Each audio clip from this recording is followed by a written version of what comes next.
So good afternoon, ladies and gentlemen, and welcome. My name is Julia Lamm, and I teach in the theology department here at Georgetown University. Thank you for coming to the third annual James M. and Margaret H. Costan.Lecture.in.Early Christianity.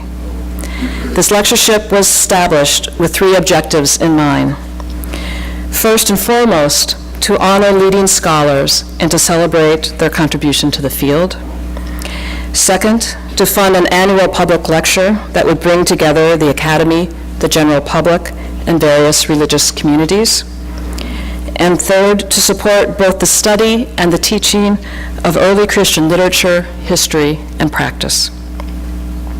It is good in this third year to see so many returning faces, so thank you for coming back. On behalf of the university, Georgetown College, and the Department of Theology, I want to thank Jay and Margaret Costan for this generous, generous gift to Georgetown. Thank you so much.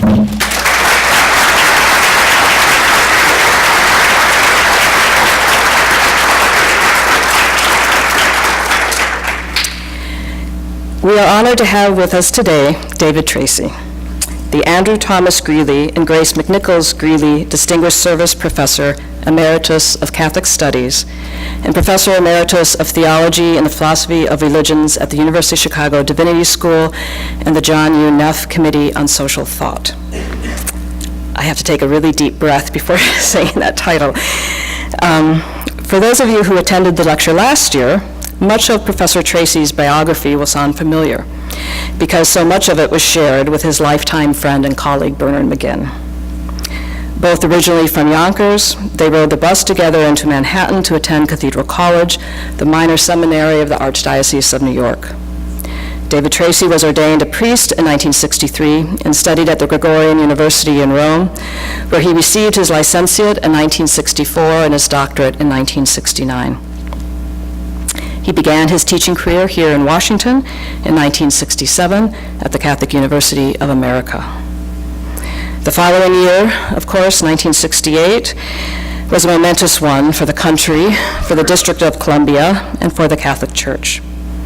Tracy, McGinn, and 20 other faculty members lost their positions at CUA. Fortunately, there was a dean at the University of Chicago with a preternatural gift for identifying emerging talent. And he was able to convince both Tracy and McGinn to move to Chicago. In the wake of the Second Vatican Council, Catholics had started to enroll in graduate programs in traditionally Protestant divinity schools almost in droves. And our own Otto Hentz, S.J., was one of those students. This dean at Chicago's Divinity School not only recognized the need to hire Catholic faculty, but he managed to hire two of the very best. They were later joined by Sister Anne Carr, a great Catholic feminist theologian. It was an amazing ecumenical place to study theology and religion.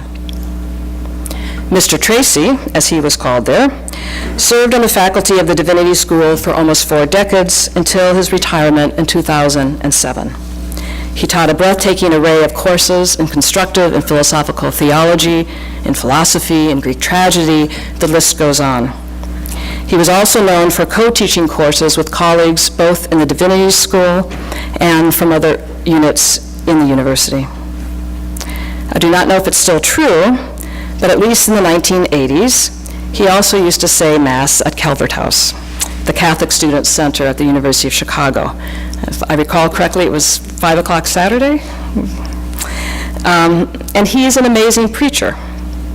So much so that colleagues from throughout the university in Hyde Park, including non-Catholics, non-Christians, atheists, would go just to hear his sermons. A friend of mine was a Franciscan priest living in Calvert House at the time, and he's recently recalled to me how he absolutely dreaded having to substitute for David Tracy. This was, of course, before websites and before listservs. And so he would walk into the chapel, and every face there would just drop with disappointment. Professor Tracy still lives in Hyde Park and remains a beloved member of the community there, and indeed remains beloved everywhere where he's pretty much visited. To know David is to love David. His friend and colleague, Wendy Doniger, puts it so well. He has the eye of an eagle and the heart of a dove. His publications include Blessed Rage for Order, The Analogical Imagination, Plurality and Ambiguity, On Naming the Present, Reflections on God, Hermeneutics and Church, and countless articles. He was elected to the American Academy of Arts and Sciences in 1982. In 1986, he reached rock star status when he appeared on the cover of the New York Times Magazine with the headline, A Dissenting Voice, Catholic Theologian David Tracy. This was exciting for us theologians, because in American culture, we are rarely deemed to be cool. And so today I thought I would Google to see if any other theologian has received such an honor. So I entered the search terms, New York Times Magazine theologian. The first hit that came up was The Theology of Donald Trump.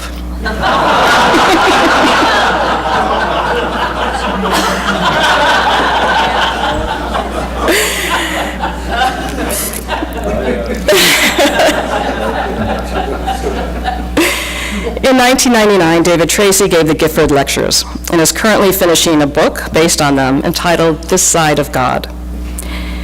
In many circles, when you hear people refer to the good book, you know that they mean the Bible. In Chicago circles, when people refer to the book, they mean David Tracy's God book. Today, we have the privilege of glimpsing into his God book. The title of his lecture is Gregory of Nyssa, an infinite, incomprehensible, infinitely loving God. Please welcome David Tracy.